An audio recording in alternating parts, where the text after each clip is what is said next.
नमस्कार, मैं ज्योति श्रीवास्तव और आप देख रहे हैं उत्तर प्रदेश बुलेटिन, जिसमें हम बात करेंगे उत्तर प्रदेश के तमाम जिलों से आ रही प्रमुख खबरों की। तो चलिए शुरू करते हैं खबरों का सिलसिला। आगरा में फुटवेयर मैन्युफैक्चरिंग एक्सपोर्टर्स चैम्बर द्वारा आयोजित 17वें meet at Agra footwear trade fair का समापन उत्साह, उपलब्धियों और नई संभावनाओं के साथ हुआ। 3 दिनों तक चले इस आयोजन ने भारत के फुटवेयर उद्योग को नई दिशा दी और देश विदेश के कारोबारियों को एक मंच पर जोड़ने में ऐतिहासिक सफलता प्राप्त की। इस वर्ष के मेले में कुल 19,420 विजिटर्स ने भाग लिया।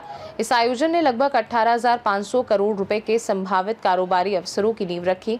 एफमेक अध्यक्ष गोपाल गुप्ता ने कहा, 3 दिनों में 19,420 से अधिक विजिटर्स की सहभागिता अपने आप में ऐतिहासिक है। यह आयोजन न केवल व्यापारिक दृष्टि से सफल रहा और उद्यमियों के लिए भी प्रेरणादायक रहा है। इस दौरान उपाध्यक्ष राजीव वासन, पूर्व container captain AS Rana, Pradeep Paswan आदि लोग मौजूद रहे। देखिए, मीट एट आगरा के 17वें संस्करण का अभी समापन हुआ है और बहुत महीनों में बहुत सक्सेसफुल रहा है। इस बार चाहे सज्जा के हिसाब से हो या फिर क्वालिटेटिव एग्जीबिटर्स के हिसाब से हो या क्वालिटेटिव विजिटर्स के हिसाब से हो, ये फेयर बहुत सक्सेसफुल रहा है। 19,250 लोगों ने यहाँ पर इस फेयर को विजिट किया है, जिसमें से 8,900 से ज़्यादा लोग रजिस्टर्ड बिजनेस विजिटर हैं जो इस व्यवसाय में ऑलरेडी हैं। बाकी जो हैं वो अपनी संभावनाएं तलाश रहे हैं इसमें, या स्टूडेंट्स हैं जो आगे इसमें आना चाहते हैं। मुझे लगता है कि कुल मिलाकर के व्यवसाय की दृष्टि से हो या इनोवेशन की दृष्टि से हो, इनोवेटिव प्रोडक्ट्स भी यहाँ देखने को मिले इस बार। तो मुझे लगता है कुल मिलाकर बहुत सक्सेसफुल रहा है और आगे ये निरंतर इंडिया से बाहर कितनी कंपनियां हैं जो ऐसी? देखिए, जहाँ भी वर्ल्ड में फुटवेयर के कंपोनेंट बनते हैं उन सब की सहभागिता रहती है और मुझे लगता है कि 22 से अधिक देशों का प्रतिनिधित्व था। और 2026 में इनकी डेट 3, 4 और 5 अक्टूबर की गई है।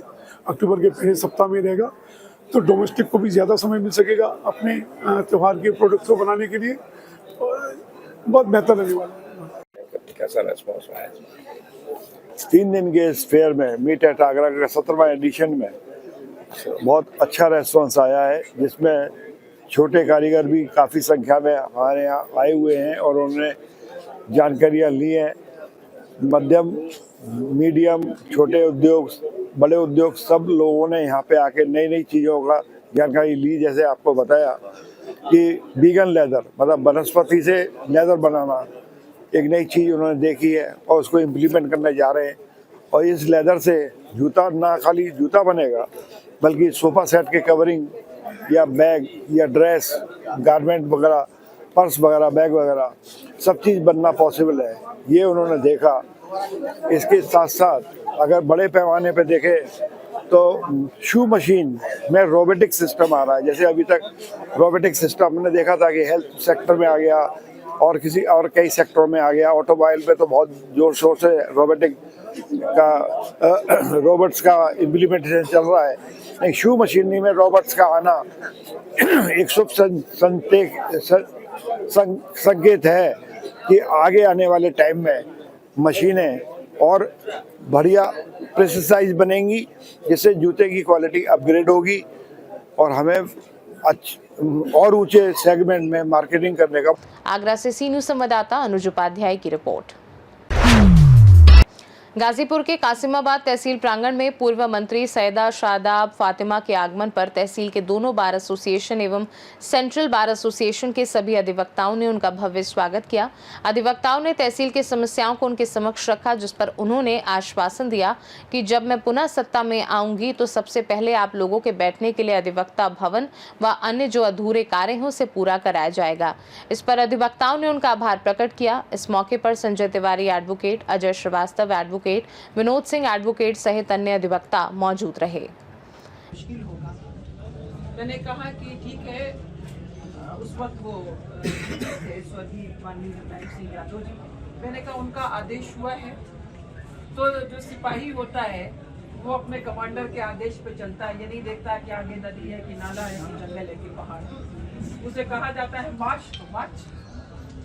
तो ठीक है, हम यहाँ पर आए, परिस्थितियाँ जो भी थी मैंने कहा कि इन परिस्थितियों से घबराना ये मेरी नियति नहीं, मुझे इन परिस्थितियों को बदलना चाहिए और जिन्हें बदलने का हुनर आता है वही कुछ कर पाते हैं। मुझे निश्चित रूप से अपने नेतृत्व का आशीर्वाद प्राप्त था। आज वो नहीं है श्रद्धेय मुलायम सिंह यादव जी, और अभी मौजूद हैं पूर्व मुख्यमंत्री माननीय अखिलेश यादव जी और पूर्व सिंचाई, सहकारिता एवं लोक निर्माण मंत्री आदरणीय शिवपाल सिंह यादव जी। उन लोगों के सहयोग के बिना ये बड़ा काम संभव नहीं। उन लोगों के सहयोग से मैंने अपनी बात को रखा। इस क्षेत्र की जनता। गाजीपुर से सीनू संवाददाता रमेश यादव की रिपोर्ट। जनपद ललितपुर के ब्लॉक मड़ावरा से एक चिंताजनक तस्वीर सामने आई है, जहां एक अन्ना जानवर सुलगती आग में कचरे के ढेर से भोजन तलाशता दिखाई दिया। ये दृश्य न केवल मन को विचलित करता है बल्कि जिम्मेदारों की लापरवाही पर भी कई सवाल खड़े करता है।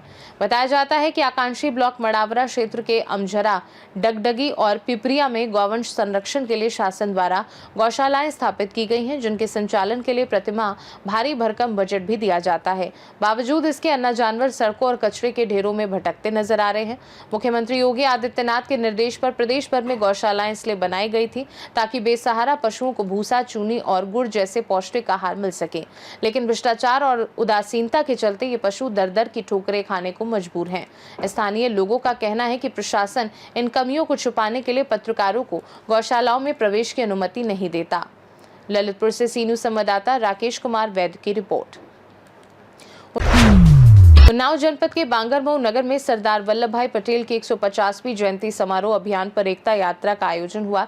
यात्रा का शुभारंभ बांगरमऊ नगर के किरण पेट्रोल पंप से क्षेत्रीय विधायक श्रीकांत कटियार की अगुवाई में हुआ। यात्रा नानामऊ चौराहा कल्याणी नदी से होते हुए बाईपास पर पहुंची, जहां पर जिले के सांसद साक्षी महाराज, जिलाध्यक्ष अनुराग अवस्थी के साथ क्षेत्रीय विधायक श्रीकांत कटियार ने संविधान निर्माता बाबा साहेब भीमराव अम्बेडकर की प्रतिमा पर माल्यार्पण कर उनको नमन किया। बाद में यात्रा पटेल चौराहा पहुंची, जहां लौह पुरुष सरदार वल्लभ भाई पटेल की प्रतिमा पर माल्यार्पण कर उनको नमन किया। नगर पालिका कार्यालय बांगरमऊ लखनऊ रोड के पास यात्रा पर पुष्प वर्षा की गई। बांगरमऊ में आयोजित जनसभा में मुख्य अतिथि प्रदेश प्रवक्ता मनीष शुक्ला एवं विशिष्ट अतिथि MLC अशोक अग्रवाल का विधायक श्रीकांत कटियार ने स्वागत किया। कार्यक्रम में जिला महामंत्री विपिन मिश्रा, ब्लॉक प्रमुख प्रतिनिधि बांगरमऊ अर्जुन लाल दिवाकर, ब्लॉक प्रमुख फतेहपुर 84 मनोज निषाद आदि पार्टी के पदाधिकारी एवं कार्यकर्ता मौजूद रहे। उन्नाव से सीनू संवाददाता सुशील यादव की रिपोर्ट। उत्तर प्रदेश बुलेटिन में फिलहाल के लिए इतना ही। बने रहिए सी न्यूज़ भारत के साथ। हर खबर आपके साथ, आपके हाथ।